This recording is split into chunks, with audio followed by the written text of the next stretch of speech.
produktif bersama Budia Anggraini.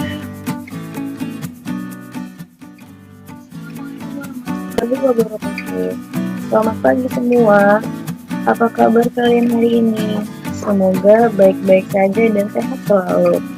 Hari ini kebetulan jadwal Ibu untuk mengajar daring di kelas 11 BDP 1 dan 11 BDP 2. Untuk di tingkat 11, Ibu mengajar mata pelajaran administrasi transaksi, di mana untuk mata pelajaran ini Ibu akan mengambil dua nilai, yaitu nilai pengetahuan dan nilai praktek.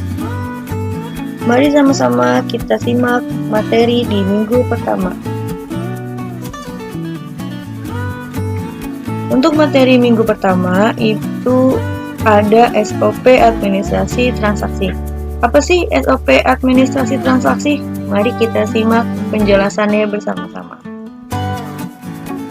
Oke, sebelum masuk materi dan pembahasan, Ibu akan memberitahu apa saja yang akan kita pelajari di SOP administrasi transaksi.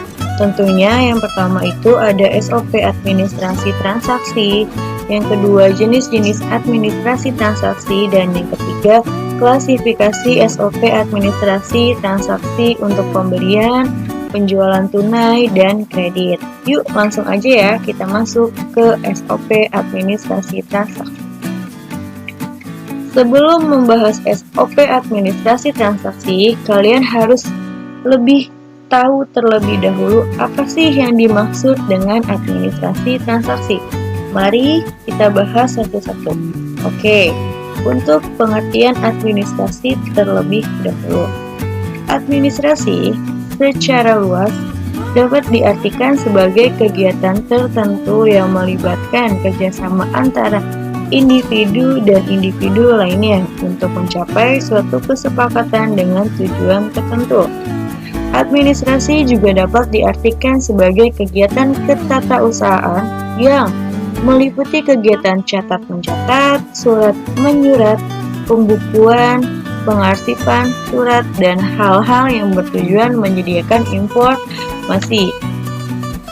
Oke, sampai di sini pengertian administrasi sudah jelas ya. Ibu lanjutkan. Yang kedua itu ada pengertian dari transaksi. Apa sih yang dimaksud dengan transaksi? Menurut Skousen di bukunya pada tahun 2007, transaksi adalah pertukaran barang dan jasa antara individu, perusahaan dengan perusahaan, dan organisasi lain yang mempunyai pengaruh ekonomi atau bisnis. Sehingga kita bisa menyimpulkan apa sih yang dimaksud dengan administrasi transaksi?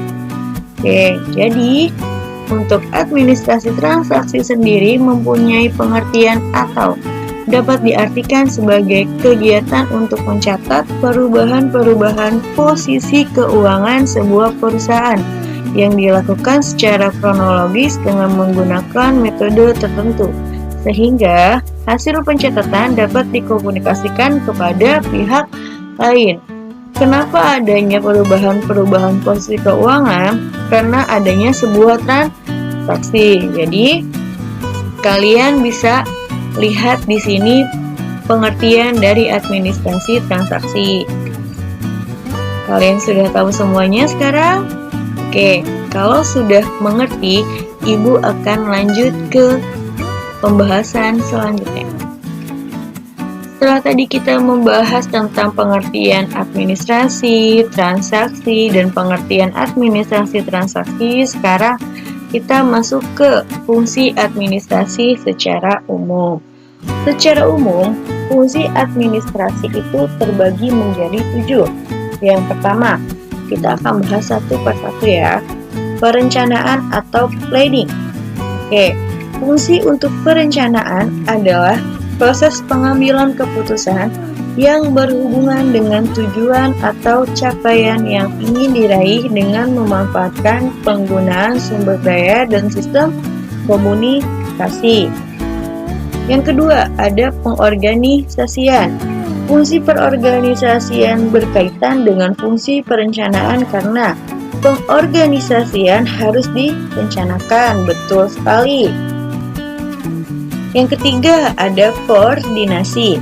Koordinasi merupakan bagian dari fungsi manajemen, yaitu memastikan sejumlah aktivitas berjalan agar baik dan tidaknya terjadi bentrok, kekacauan, atau kekosongan aktivitas.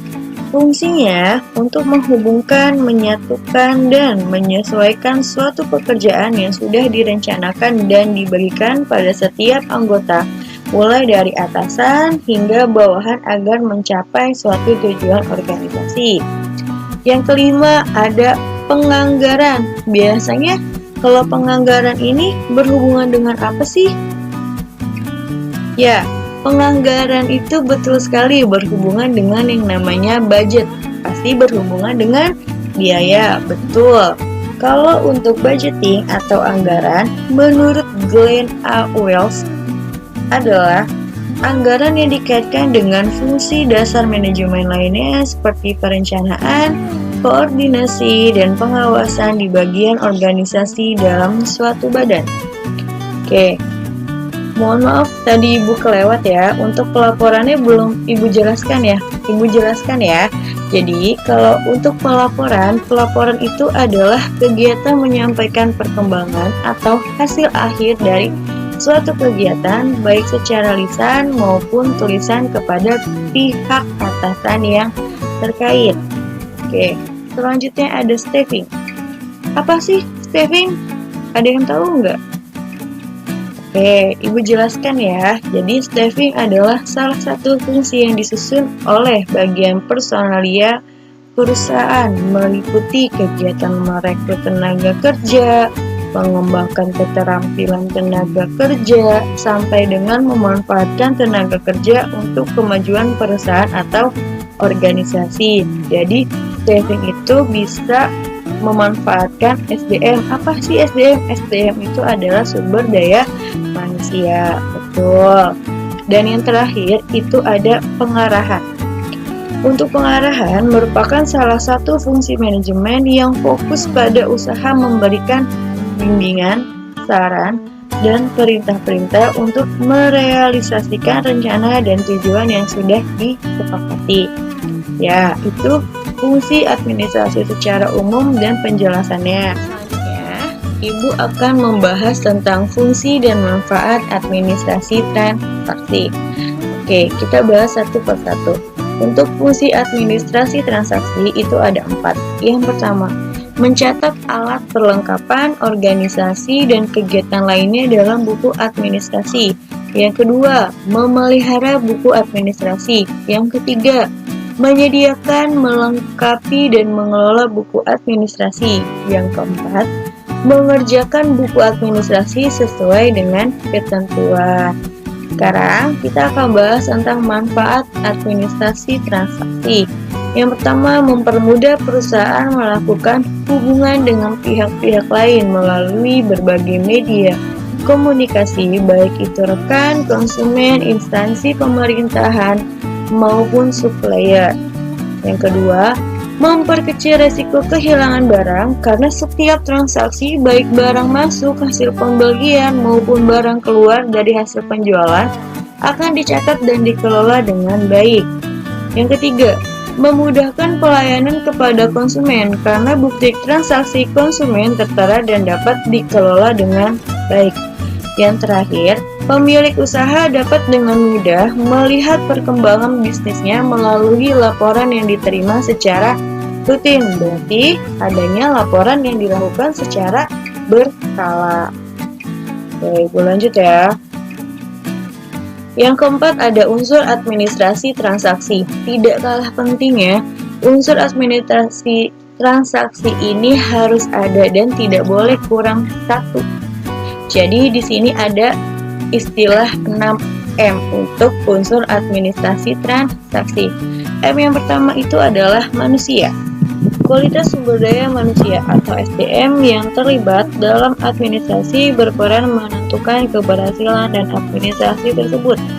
Pembagian tugas atau job description harus tepat, menetapkan sumber daya yang ada sesuai dengan keahlian dan keterampilan yang dimiliki, dapat menghasilkan suatu pekerjaan sesuai dengan yang diharapkan efektif dan efisien. Jadi Untuk M yang pertama manusia itu berhubungan dengan SDM. Yang kedua ada uang.